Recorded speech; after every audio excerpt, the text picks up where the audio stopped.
Of 2 Griffith films each week. What happened during this period is almost without parallel in the history of any other art form. D.W. Griffith, a man with virtually no background in film, no particular talent as a writer or actor, and no real desire to work in film, managed to mold the American motion picture into a medium of artistic expression. Griffith films had a much more dynamic look about them, even to the untrained eye. In this Griffith film from 1911, we see a radical departure from normal theater-type staging, as Griffith depicted a gang war in the slums of New York.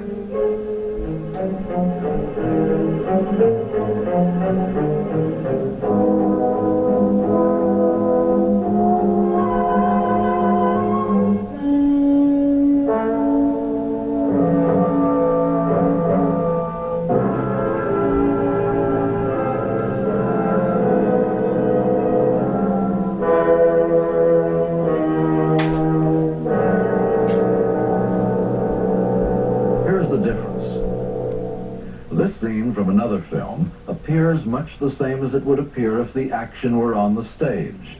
The actors remain fully visible from head to toe, basically move from one side of the screen to the other. But Griffith reasoned that film could make use of depth that was not accessible on the stage. Griffith began to realize the power of composing for the camera. This street scene may not seem unusual by today's standards, but in 1911, it was a novel concept. The feeling of realistic depth is created here that could not be duplicated on any stage. There were many other things that made film different from the stage. On the stage, scene changes were awkward and always took time as sets and actors were moved around. In film, however, scene changes could be instantaneous. In this scene, Griffith expands on Porter's idea of parallel action by cutting back and forth between 2 action lines with ever-increasing speed. Griffith discovered that he could heighten the suspense of a last-minute rescue, in this case, a reprieve for a condemned man.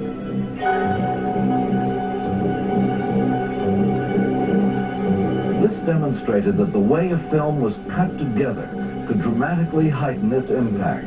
Thus, editing took its place alongside picture composition as a component of film art.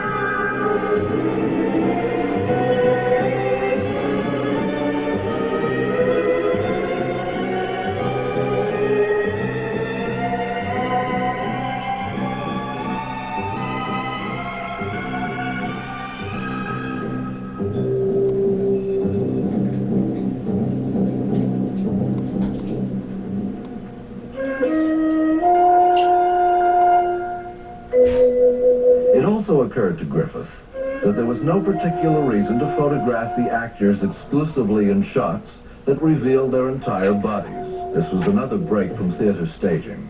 Griffith figured that the most interesting things about people were their faces. He therefore moved the camera in close enough so that the audience could see facial expression.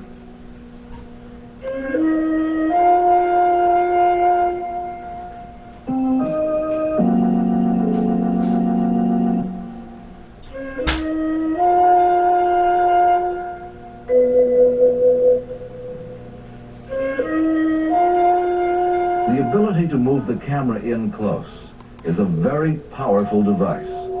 It not only enlarges the subject, but eliminates other things from the picture. Griffith discovered that this gave him the means to force the audience to look at what he, as the filmmaker, wanted them to look at. It gave him the power to give great importance to otherwise very small things. It is very unlikely that anything as small as these nervous hands would have been noticed on stage. Yet a close-up allowed them to add to the tense feeling of this courtroom scene. Many people believe that D.W. Griffith invented the close-up, as well as camera composition, editing, and dozens of other film techniques. This is not true. Almost everything that Griffith used in his films was in existence long before his entry into filmmaking. In the words of film critic Arthur Knight, D.W. Griffith took the raw elements of filmmaking as they had evolved to that time and wrought from them a medium more intimate than theater, more vivid than literature, more affecting than poetry. He took these elements, mastered them, and made them serve his purpose. He created the art of the film, its language, its syntax. By 1913, Griffith had tested and proved the artistic potential of film. The final step was about to be taken.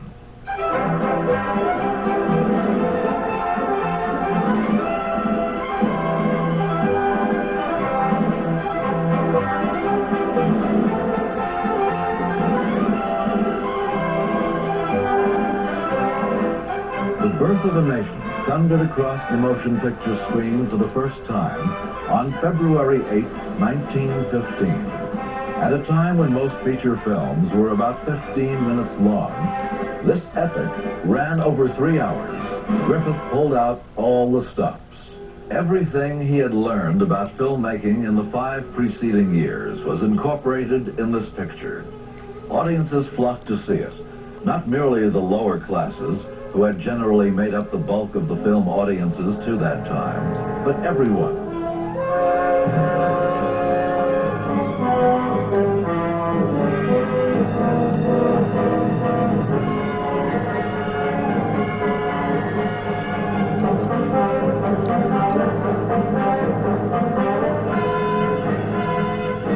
In the first 2 years, this massive film played to more than 25 million people.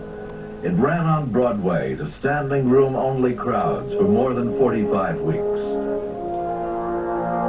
American film as an art form, its power, its potential, was an accepted fact.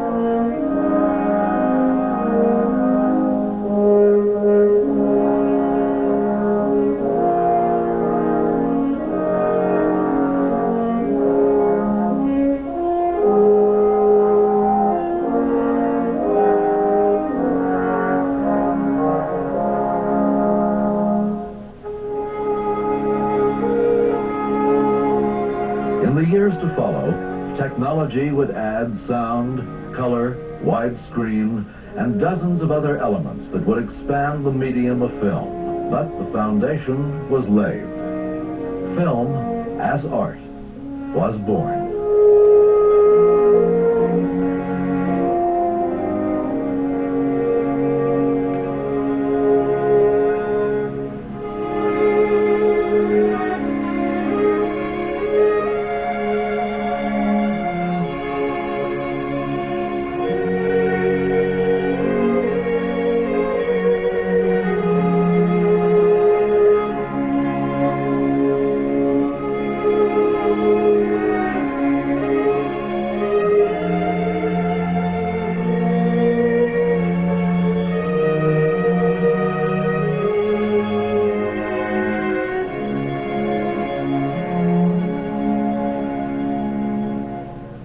Birth of a Nation thus proved that film could be art, business, and a powerful influence on social values. While it reflected a nation's lingering memories of the stupidity and futility of its own war, it was also a major contributor to America's bigotry towards blacks, one of the most racist films ever produced in this country. Many film scholars point out that the work was only a product of its time, reflecting the general tone of that society. A more realistic view must conclude that through its demeaning portrayal of black people, based upon Griffith's views, The Birth of a Nation, seen by millions, reinforced and lent credibility to existing prejudicial views. It perpetuated the racial stereotypes and attitudes that continue to hamper this nation's struggle for human equality. It is ironic that a film so great in its technical and artistic achievement, so persuasive in its anti-war sentiment, could also be so intolerant in its human portrayal. If film reflects the society in which it exists, it also perpetuates its values. But